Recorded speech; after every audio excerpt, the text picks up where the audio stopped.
Reed, I'm the host of SciShow Space, and I'm really excited to be hosting the gaming stage here as well. And I can't believe it is our final day. I miss you guys already, I know. I'm gonna miss the screaming. I'm gonna miss running into people staring at their phones. My heart is just broken right now, but we still have some great content left for you, including this great panel about gaming for good. So I'd like to introduce you to our official moderator for this event. She is a vlogger, she is a gamer, and she is an all-around badass. Please give it up for Miss Pamela Horton.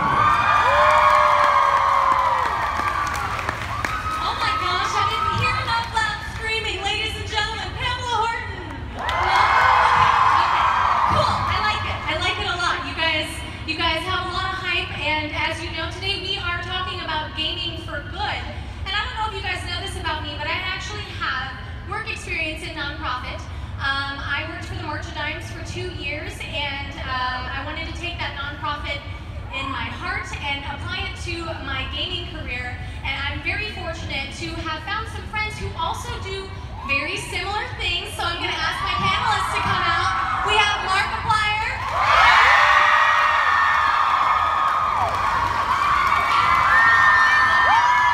We also have Pueblo.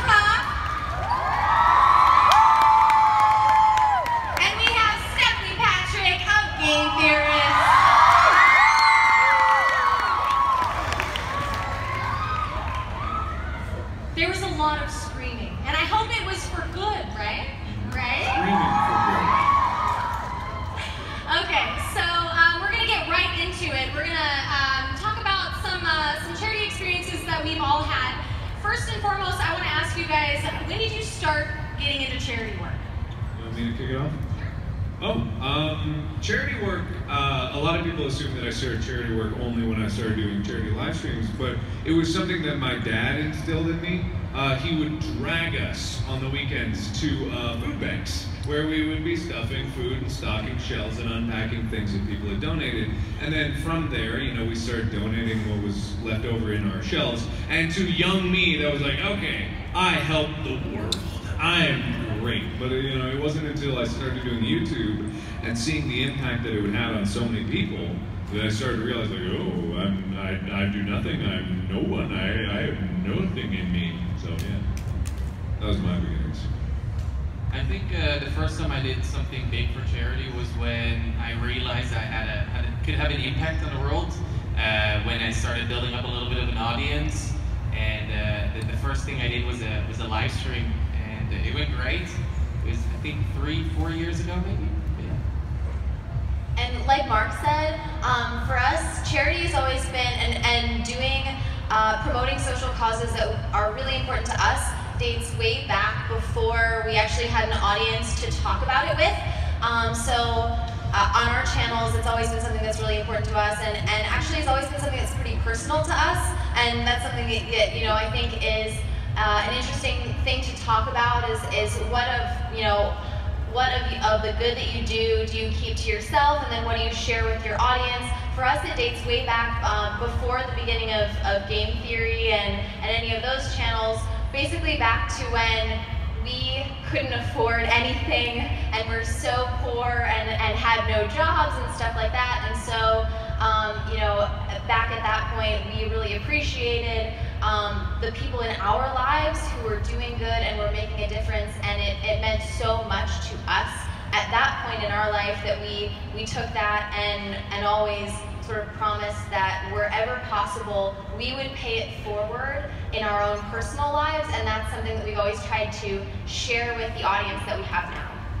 I think with me personally, like I said before, I started working with the March of Dimes, but it wasn't necessarily because, like, oh, that was the one charity that, you know, I chose that just at random.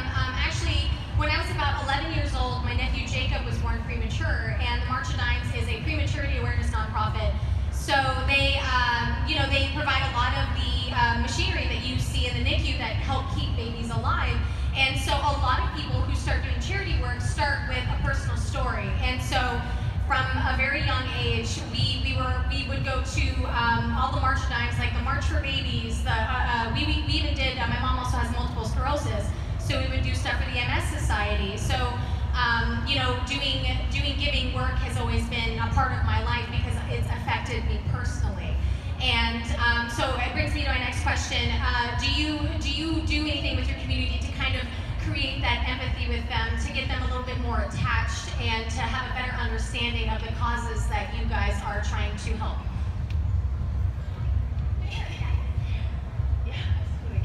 Yeah, whoa, start at the other end, it's wild.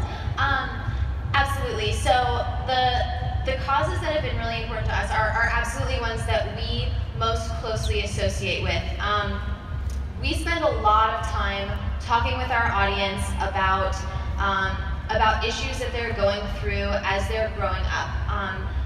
Specifically, our live stream has been this unbelievable platform for our audience and for us to share experiences that impact people, especially because they feel like they're going through them alone. We talk a lot about bullying. We talk a lot about social isolation, about being the weird person who you feel has fewer friends than everyone else, or who doesn't connect with the cool kids around you. And that's something we talk about a lot in our community, because that's something that Matthew and I certainly both experienced growing up. We always felt like the weird, nerdy kids. We were bullied a lot because of, you know, the interests that we had, or that our parents didn't have as much money as everybody else, or whatever it might be. We felt really isolated in that situation, and so now we spend a lot of time talking about the fact that so many people go through this, so many people feel like they're totally alone in those kinds of situations, but actually, if you join a community like Mark's community, like Pam's community, like all of our communities, you can suddenly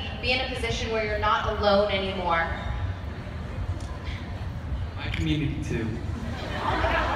All of our communities. Yay.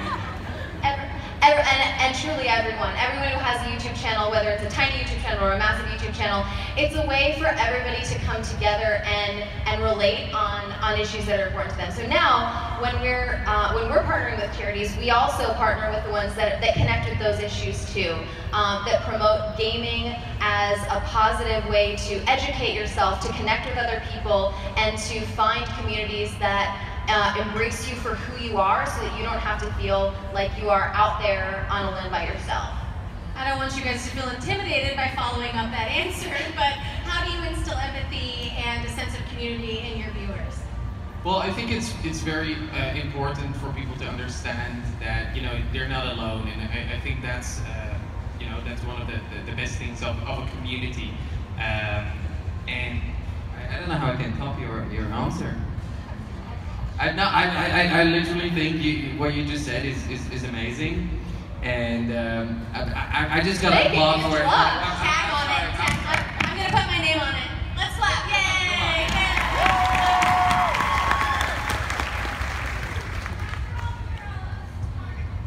I can't take it. Sorry. Okay. You're about to be tackled. Anyway, to try to follow up the answer.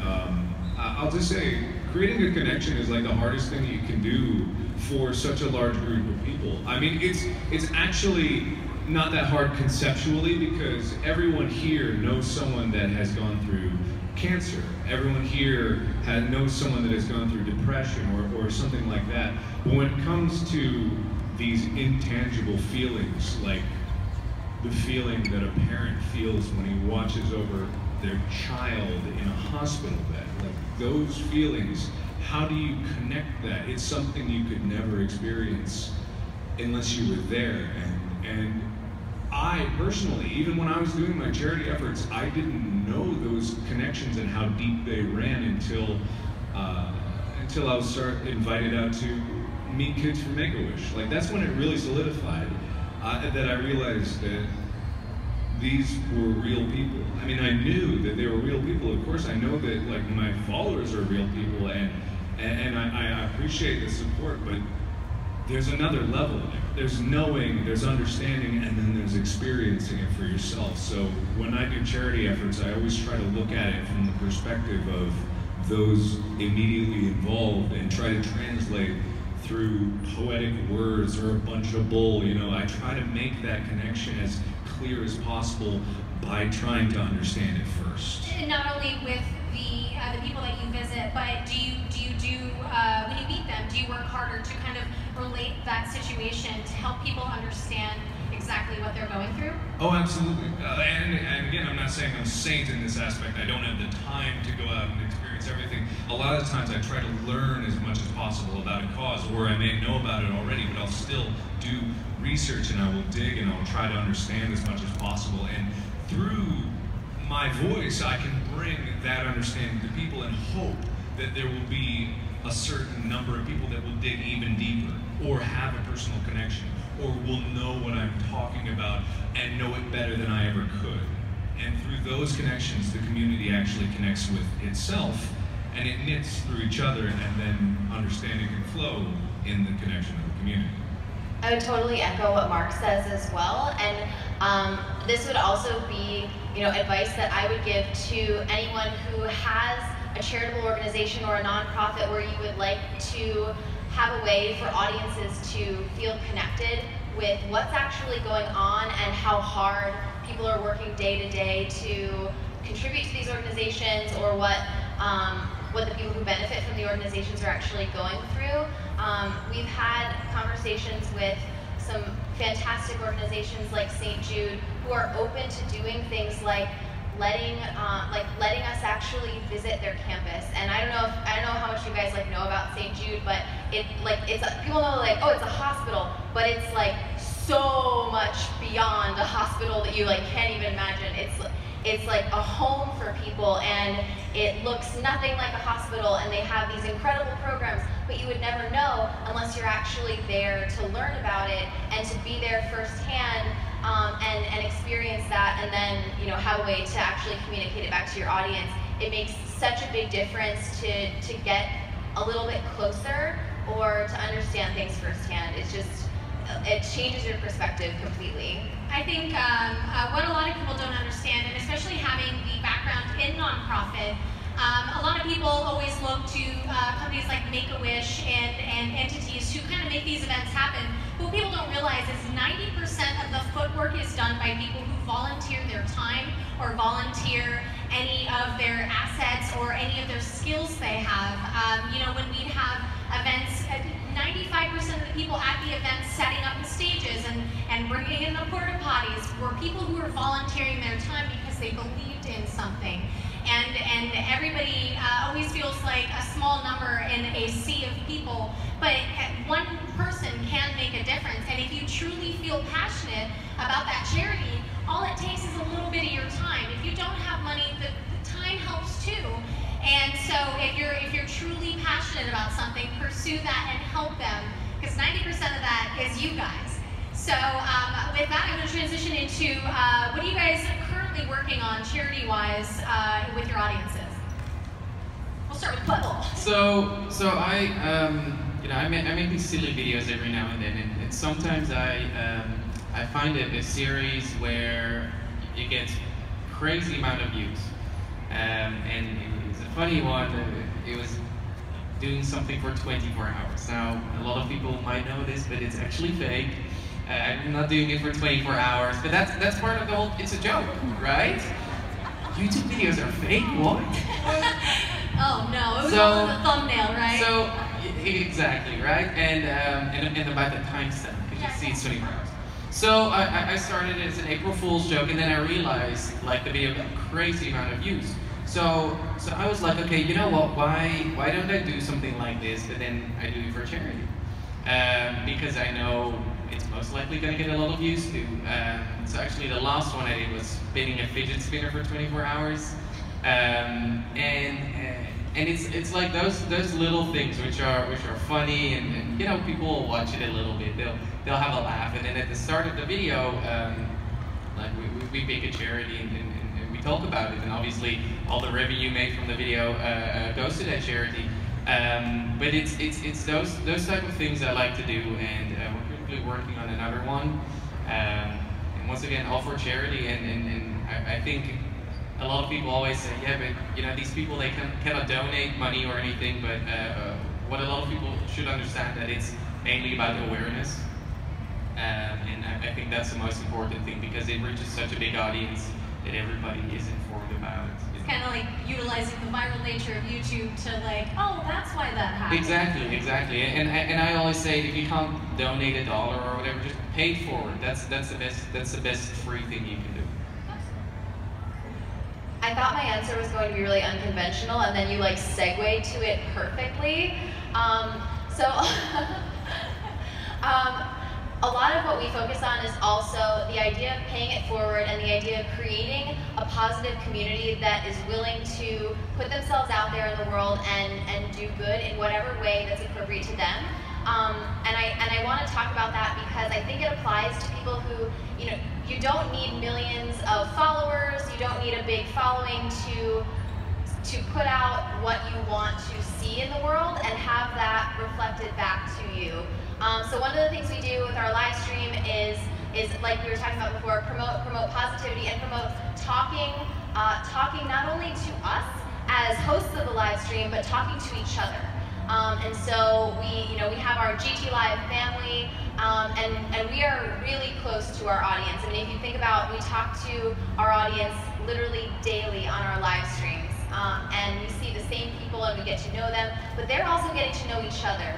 And so what we're also trying to do is promote a community where people are making friends with each other because of a shared interest in our live stream. And this has had unbelievable results that we could have never imagined, honestly. We have people who send us letters and tweets and messages all the time saying, I met 5 friends on GT Live and we talk to each other every day now. If we can't live stream on a given day, a lot of times we see in our hashtag GT Live on Twitter that people get together at the time that the live stream would normally happen, and they'll say, we're going to watch this old episode of the live stream. It's like a rerun, but they're going to live tweet it together as a community and talk about it and talk about their day and talk about what they like and what they don't like. And all of a sudden, there's this support system and this community that doesn't even rely on us anymore. They're just there for each other. And so that's one of the things that I think, no matter how big or small you are, you can put out that positivity and that encouragement for people to connect. Don't be afraid to reach out. Don't be afraid to talk to each other. And the results that you get back and the way that you see people come together in these communities is just tremendous. Yeah, that's great.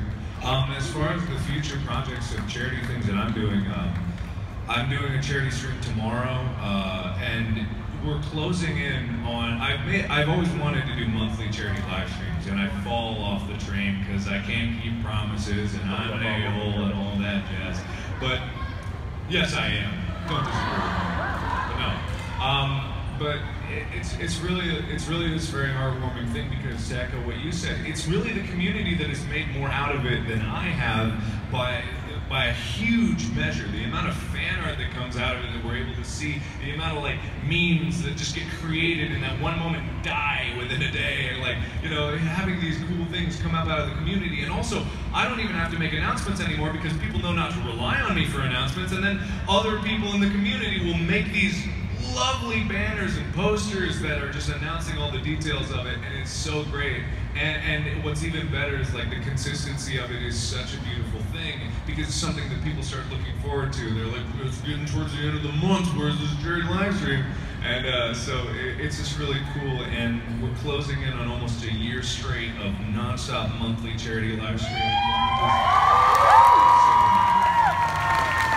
So yeah, it's just like, for me, it's boring. I'm just gonna keep doing the same thing I've been doing and see where it goes. Well, that actually sets up perfectly for the next question that I have. So since you do monthly live streams, and you guys obviously take on initiatives, and maybe not on a monthly capacity, but how is it that you choose which charities you work with? It's a lot of it's up to the audience. Like, a lot of it is what people suggest, but we always cross-check whatever we get suggested. Like, there's websites like Charity Navigator that'll tell you where the charity is spending their money, how it's done, but also, like, we can't help but be emotionally appealed to when some of these causes come forward. And like, we're doing the next one for able gamers, and it's just because something we very closely relate to, and also that we're friends with the founder of Able Gamers. Like, they're great people over there, and also they do great work for something that isn't exactly helping a huge number of people say what a giant organization would, but sometimes the smaller causes and the smaller reasons and the things that people forget about like how someone can even play a game.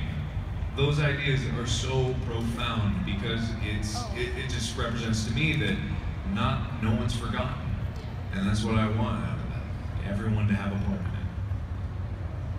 Well, like Mark said, it's something you know you need to be able to relate to it, right? You need to be able to understand why it's a good cause.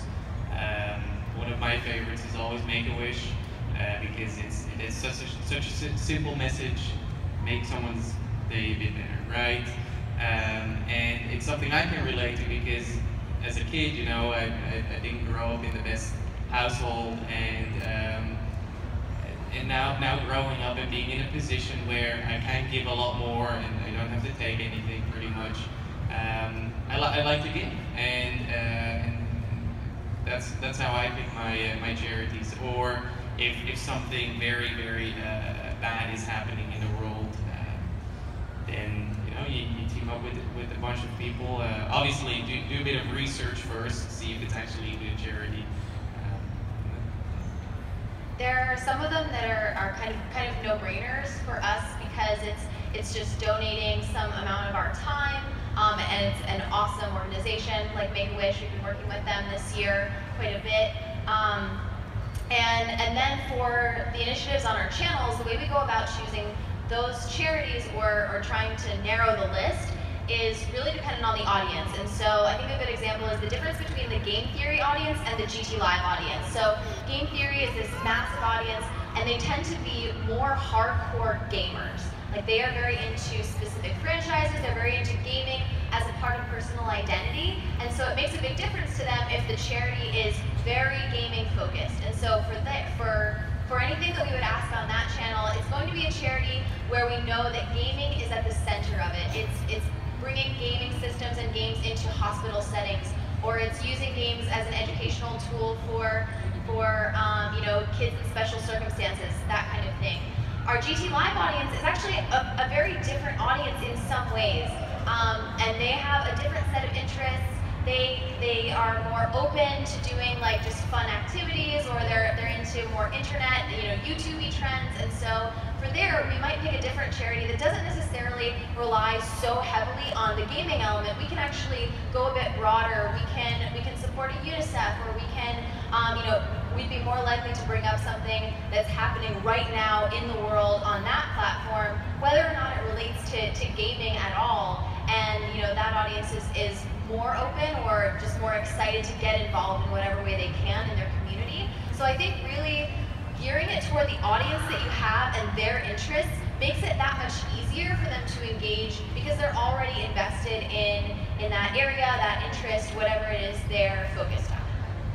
For me, I feel like since I don't have as much community engagement about people banding together to work on charity initiatives, I have to rely a little bit more on personal experiences. And this year, my charity of choice was actually Make-A-Wish, because last year, my nephew Jacob, who again was born premature, he has retinopathy prematurity, he has epilepsy, he's blind, he's you know, going to be in assisted care his entire life, and he was approved for a wish last year, and his wish was to meet Jack Johnson. And ever since he was born, he's always loved listening to Jack Johnson. And Make-A-Wish California made it happen. They flew my sister and my brother-in-law, my two nephews, out to California, and Jack Johnson gave them a private concert. And you know, it was very emotional because I know, like, we always would see Jacob.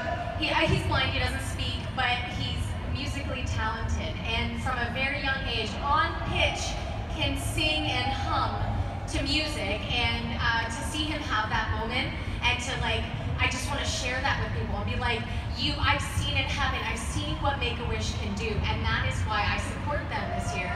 It's because you have that experience that kind of sets that bar for yourself, and you know, when you see someone else being super passionate, it's hard to kind of like be like, no. You want to be on fire with them. So that's why I my projects and the charities that I choose are very much ones that I truly believe in, because I don't want to tell my audience that, like, hey, here's this charity and I want to be on fire for it and have that experience and create that empathy, because truly it's an understanding that a lot of people lack when they don't know how to move forward. So I bridge that gap for them, and that's why Make-A-Wish was my charity of choice this year. But I also wanted to ask you guys, again, segueing from my own comment, is there an experience that you've had that kind of changed your life and wanted you to pursue harder your aspirations in charity work? I'll start. So, sad story. My dad passed away in February, and it really made me think about life and all the questions that pop up. And one of the things it really inspired me to do was to give more and help people that need it, because I went through a tough time, and it really made me realize how important the little things can be. And it's something I still want to pursue once I'm a little bit older, to do even more and to invest even more of my time and assets into charity work. It's sad, but then again, I'm trying. Turning point. Tracking. Exactly, it's a turning point, and hopefully I can do even more good now. Thank you. So for me, and people who know me from years ago, I actually have a background in pure science. So Not just any science, pure science. I went to college for chemistry. I went to graduate school for cancer biology. So I come from like this hardcore science background, and I did a lot of cancer research in school.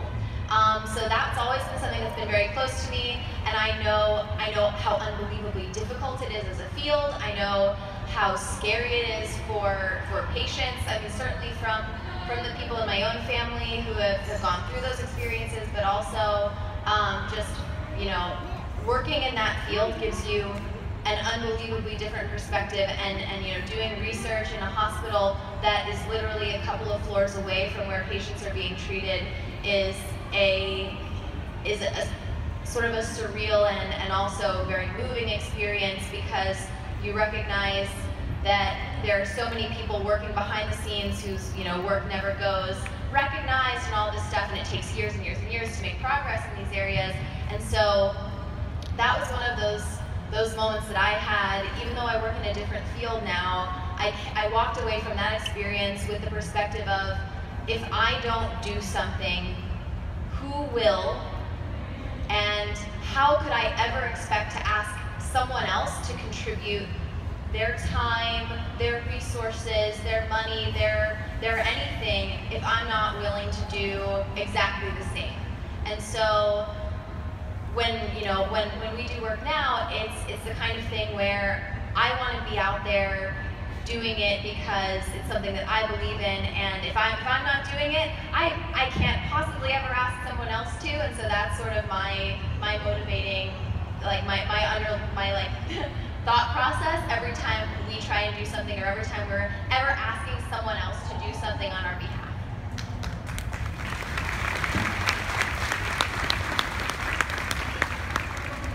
There's one moment that stands out from the experiences that I've had that really shook me to my core. I had, not to bring up Make-A-Wish again, but I had been doing wishes, a few of them here and there.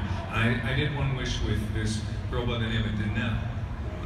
Her Twitter handle was Fabulous Danelle. I don't know if any of you saw the video that I made with her.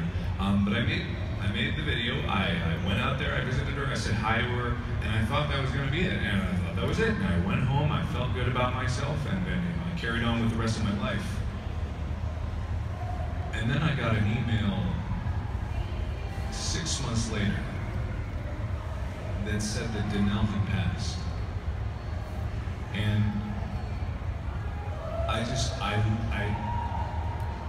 I was in shock, because I hadn't even considered the possibility that could happen. I hadn't even understood what it meant that I was over there. Like, I knew surface-wise why I was over there. But this one person that I met, and then I hated myself because I forgot. And I hadn't followed her on Twitter like she asked me to. And after I got the email, I went to her Twitter and I saw that she was still following me. And it was too late. And I'm sorry I don't mean to get emotional on this stream, but in that moment that I realized that how much value was just in this one other human that I met, and how much I had missed in glossing over the why of it. And enjoying the moment of why I was there and when I was there, but glossing over the why and how much it meant to them. And that changed everything from that point on. And whenever I look at a charity thing that I do now, whenever I look at a wish, like I will drop everything for that wish. I will drop everything. I will do anything. I will go anywhere. And that's just one aspect of it. And I've pushed that to everything else I do in charity work. And again, I feel like I'm still on the stage. I'm trying. I'm not seriously. I don't mean to cry up here. But that is the one life-changing moment of many throughout my charity career. I feel that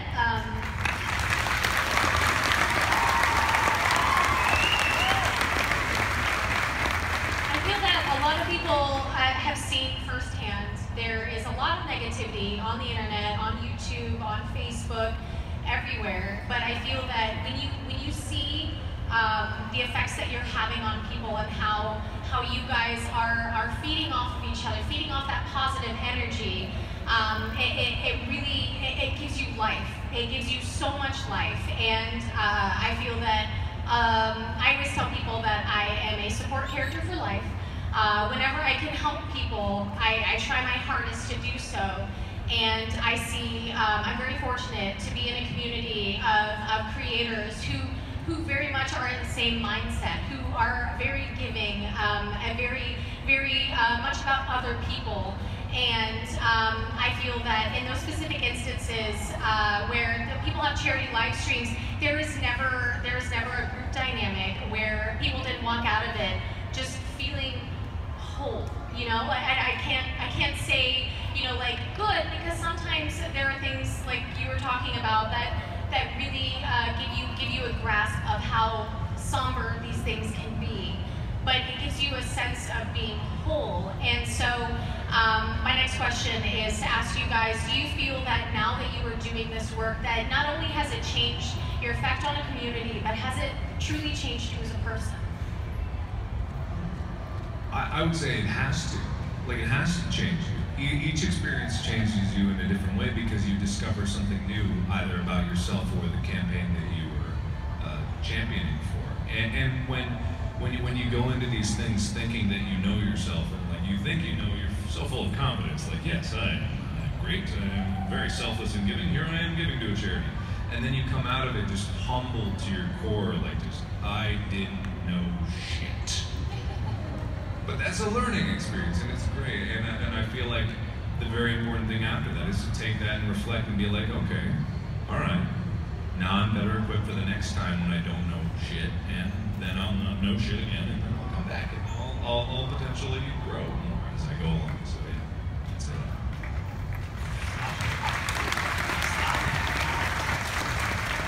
Well, I think it has changed me a lot for sure. I'm still pretty young. I'm 22.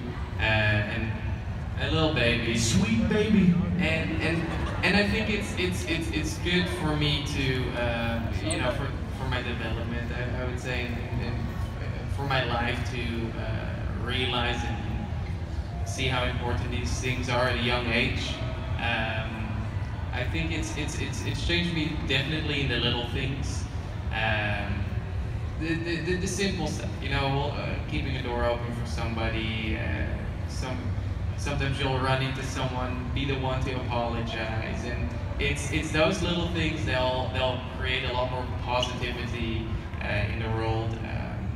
And I realized that when you know, I wasn't having a good time, and the smallest things could trigger me, right? But also the smallest things could brighten up my day. And the things such as, you know, somebody letting me skip the queue, or hey, maybe you pay for somebody's groceries once. And I think it's very important for people to understand that world peace, and you know, a better world starts with yourself. And once you've you know, once you are converted to being a better person, then you can start helping other people. Thank you.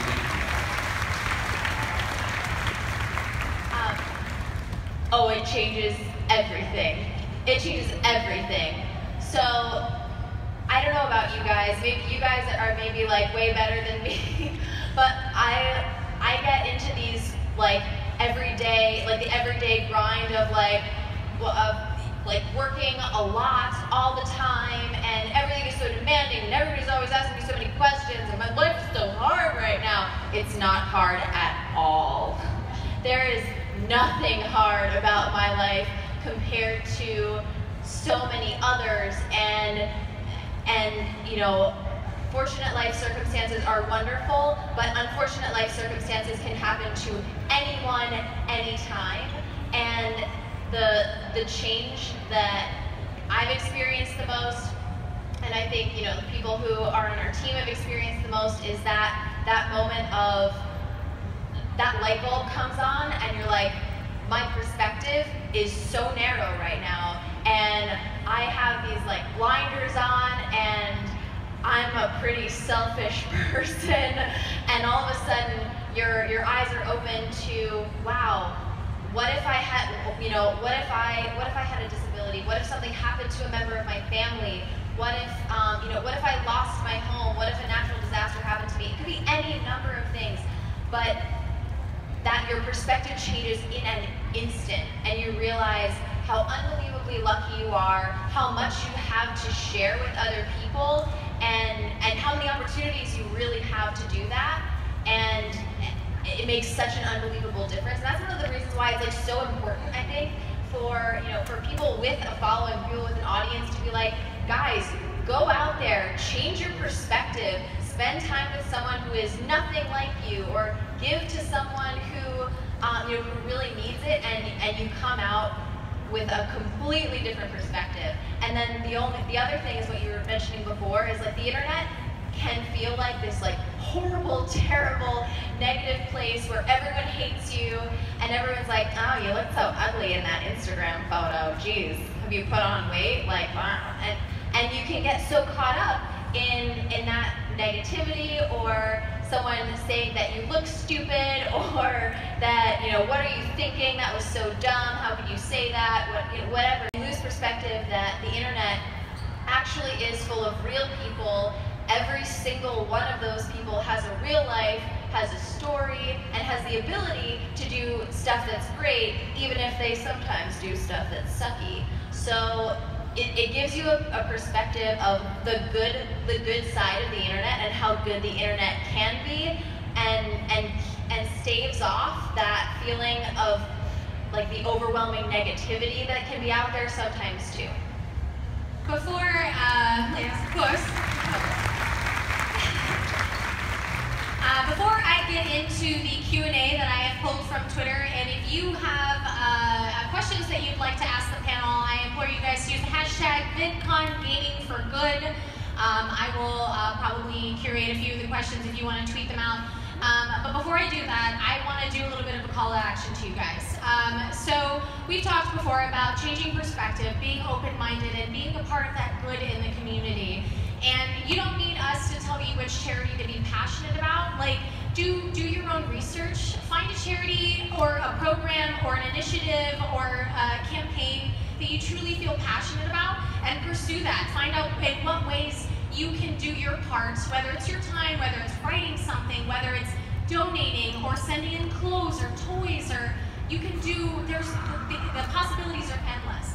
And so I implore you guys over the next week to keep up with me and let us know what you're doing for your community and how you're helping, because it really does make you, like the sense of community is so good, and I get like, you can tell I get like fired up about it, because I love being a part of that, and I want to be a part of your guys' passion for helping others. And if there's anything that I can do, and I'm sure everybody on this panel would love to help as well, pursue your passion for helping other people, let me know. And understand that you can do something. You're not too small. The internet is a poisonous, toxic place, and it's really easy to be tainted by it. But stand strong in the good person that you are, and you all are very good people, and you can do it. I promise you, you can. So with that, I'm going to turn right into a Q&A. Thank you, everybody. I opened my phone and it was a dirt picture from Ethan. Thank you, everybody who submit questions. You again have an opportunity to submit questions right now. This one is from at Alola Dusk Noir asks, are charity live streams your preferred method of doing charity, or do you have other methods you like to do better? Yeah, I have done a few charity live streams, but there's so many other ways of doing charity stuff. For example, this, right? I would classify this as something for charity. Videos are possible, even tweets, and so many more things. I think you guys have a few things. Do you have a go-to that you're like, yeah, that's my jam, I'm gonna do that? Well, I'm more of the video guy, so I like to make videos. I think the people on this couch have shown that charity live streams can be super effective, but there are tons of other ways that you can work with charities. And sometimes one thing that we didn't get to talk about, so maybe worth touching on, is that sometimes you can actually partner up with other organizations who are doing big movements. So one of the things that we've done in the past is partner with the Bill and Melinda Gates Foundation. They do their annual letter. They do all sorts of initiatives. They have basically an entire calendar for the whole year of initiatives they're doing, whether it's a summit at the UN, or they're just doing a fundraiser for a specific charity, or they're putting out their letter about the social awareness that they see being the most important issues for the coming year. And you can actually go and find out when those are and partner up with these organizations who are doing initiatives that are even bigger than you, or might be bigger than you and the size of your audience, but combined with what they're doing, it's sort of like just adding like little tributaries to a big river, and all of a sudden you and your audience can feel and genuinely contribute to something that's like much bigger than yourself, and that can be really cool too. I mean, you said everything that I would have said too. Charity live streams are one avenue. It's a gaming-centric avenue, actually. It rose up out of Twitch and all the immediate engagement.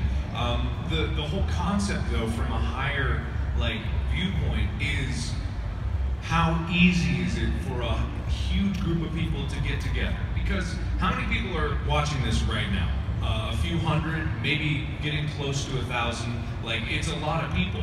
But when you get to the numbers that a live stream allows, it's tens of thousands of people. You could fill a football stadium with that number, but that doesn't necessarily mean that that number is better than the engagement that we have right here, because you guys, I've met so many people with the charity shirts that I put out there for charity, and I applaud all of you for contributing in that way. But like you all said, it's one avenue, it's one aisle that leads to something that is turning society more towards good. And so it's not the only way, it's my preferred way for ease, but not the only way. One of the questions that came in from Twitter asks, what is the best way to get in contact with a charity foundation if they want to do work or volunteer? Ask. They have people that are there only for people that want to know. They have entire departments, they have phone numbers, they have emails. Just ask. They'll be like, help? For me? Yes. It's super easy to ask. It's so true, actually. And this is our story with Make-A-Wish, which was, they first contacted us late last year. But it was one of those things where, for the last couple of years, for the Game Theorist channel, we were like, I know that other YouTubers like do work with Make-A-Wish, but I guess no one likes our channel enough to want to do that. And we were like, we'd love to be able to support them, but we don't really know if it's appropriate and what to do. But when they finally reached out to us, they were like, oh my gosh, this is who you are. Oh, we've heard kids mention you before. I'm so glad we got in touch with you and started working together. And we were like, oh, we've been here and we've been excited about you guys for a long time. And it was this magical coming together. But it could have happened so much sooner if we had just been had been shy about approaching them and being like, hey, how can we help? Because we think you guys are really cool. So they're totally open to it, and they were so excited to actually connect. So yeah, don't be shy. Reach out. It's worth it. It's cool. It's very true. I remember, when I did work at the March of Dimes, one of the most common questions people would call and ask, it was like, is it okay if I volunteer? Yeah, anybody of any age. I mean, it depends on what the volunteering entails. I can't have you do manual labor if you're not old enough, but anybody can volunteer their time. And so that actually brings me into my next question. At Tragedy or Comedy asks, how can you help encourage people to volunteer using your guys' platforms? Well, actually, I've got an answer to this one. We once did a charity live stream that was no money. We wanted no donations, we wanted nothing. I forget what the organization was, but it was an organization specifically meant to help people find volunteer opportunities in their area. It was specifically designated for that.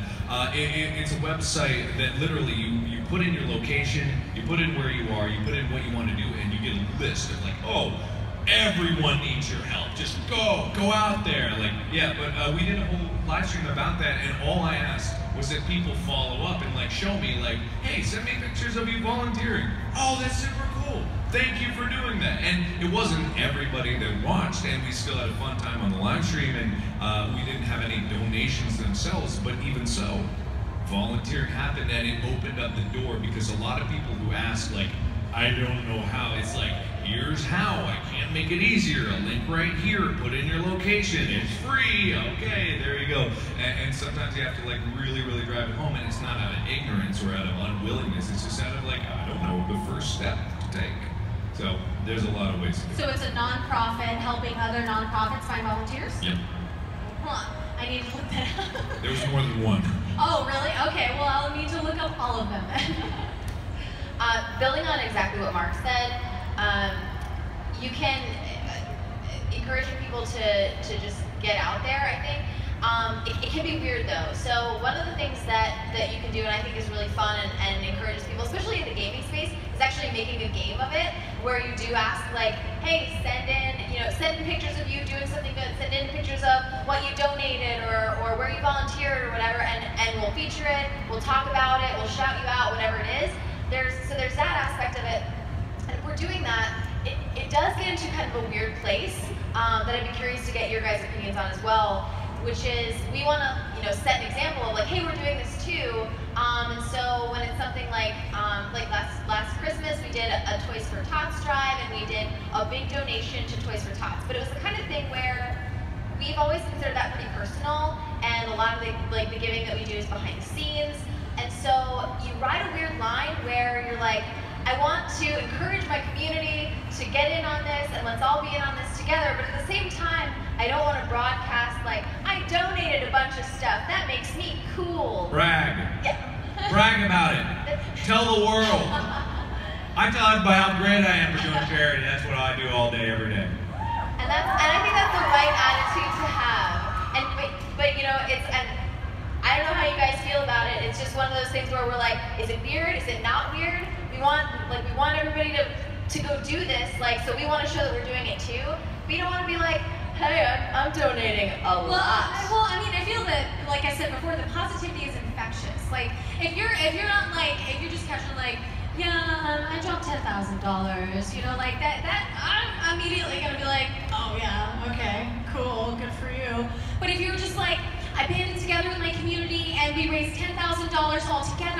and like you're like excited, but you truly are. That positivity is infectious, and I love when you spread positivity in any way, shape, or form, but especially in this. So I don't think it's weird. I think that if you're taking that time and you're being positive about it, like embrace it. Like yeah. I'll know that the party line is brag. Yeah. Good. Now I didn't say brag. I said spread positivity. I think it's all about the way and how you deliver the message, right? We could make like a great short video on it, or like we could tweet at yo, I just donated 10K, like this post, or right? Upvote for donation. Right? Or make like a 7-part series. Hey, here's me donating another Subway sandwich to a homeless person, right? But I think it's a lot about like how you let everybody know about it, right? And you know, when you do, obviously let them know how they can do it too. What matters is you did it. And what matters next most is that people will see that it happened. And like, there's multiple ways to do it. There's the super braggy, douchey way and asking for a favor back, or there's just a like, hey, wow, we did something. I had no idea that this could even remotely happen. And the only people that would scoff at that are assholes anyway. They're like, oh, charity? What a loser over there, you know? Like, who cares what they think, you know? You should let people know what the good is doing. There's a lot of, I feel so cool to be on this panel because I know that everybody truly feels these things. I mean, I've been on Mark's streams. I love volunteering my time. Like, when anybody puts together a charity stream or anything like that, I'm like, what can I do to help? Like, even if it's like, I can get you stuff from Razor, I can get you stuff from my sponsors to do incentives, and do you guys feel on fire for charities? Are you guys gonna do more volunteering? Yes? We can't hear you! We have a room full of volunteers, and that makes me super excited. But one final question that I have for you guys for the Q&A on the Gaming for Good panel is, if you could create a charity, what would the cause be? Okay, I'll start. He's like, yes!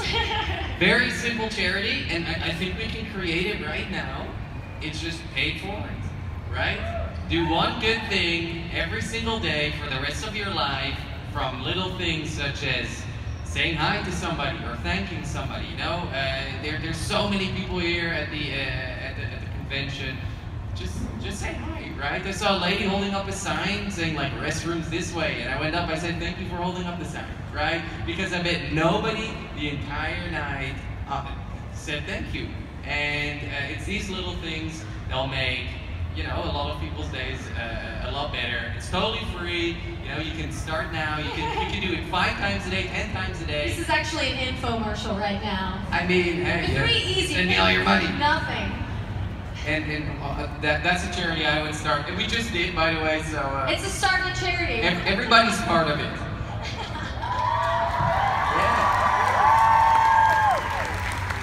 Do you guys have it? Oh, yeah. Mark and I are like playing chicken here. We're like, you go, Yeah. you go, you go. Well, it's so hard to say that because when I come from the perspective of supporting other charities, I hardly ever think of how I can better help than the people that have trained their lives to help.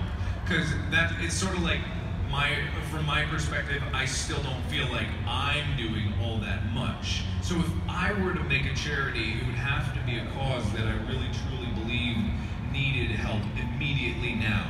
And the really great thing that I see out of doing charities is just the rise in the number of people that want to do it. Even if it's a small uptick. I forget who told me it the other day, but there was someone who said that year over year, the number of volunteer efforts and the number of donations, the number of actual charity outreach, the number of people calling into charity over the past 7 years has been increasing 50%, like every single year.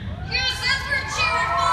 I mean, again, statistics are bullshit, and I'm probably making this up, or the guy who told me was making it Statistically speaking, Markipliers.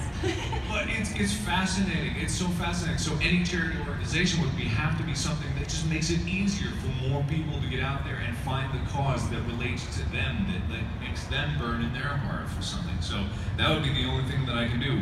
Other than that, I'm going to keep looking from the outside.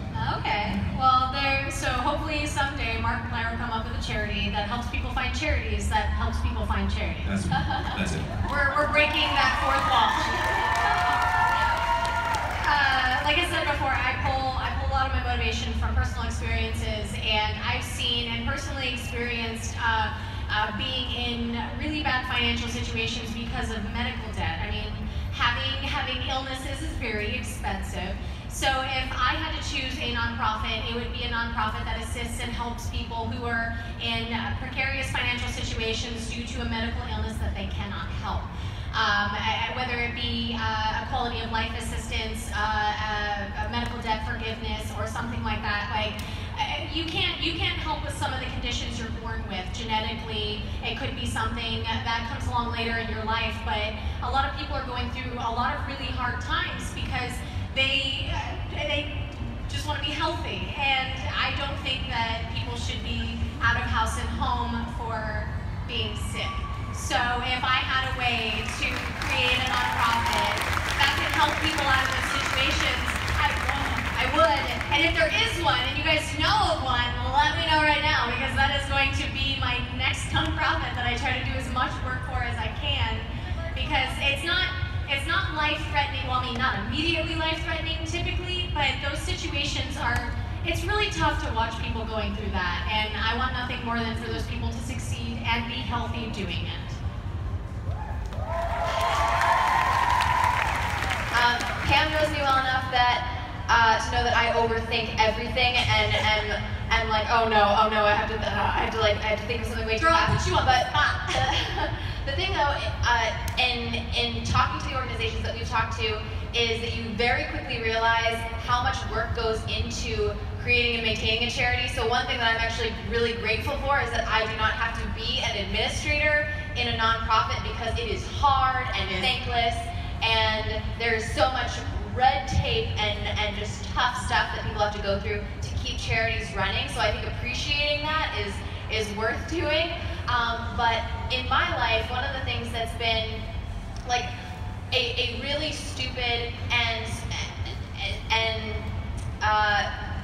silly hurdle to overcome with actually engaging in more charity work is actually finding them and actually making it easier to engage. So I actually go along the same lines of helping people find stuff that's really easy to do. The thing is, charity becomes a part of your life and a part of your lifestyle when it's easy enough to execute on a daily basis. And getting people to the right place with the right interests and the right organizations to make that possible creates almost these like people who become like super users of the giving back experience. But to do that, it has to be really easy, and helping people find those organizations, get involved, meet strangers who I don't know you, I don't know if I can actually help you, do I have skills that are actually valuable to you, that kind of stuff is actually really difficult.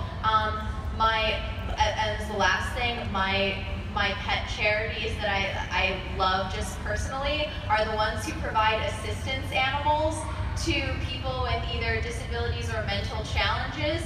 I don't know if you guys have ever worked with any of these charities, but they train dogs and cats and other animals to be someone's life companion and keep them safe and help them get over illnesses and recover and recuperate. Those are like the ones that I like. I like watch the YouTube videos and cry all the time. So those are like my special pet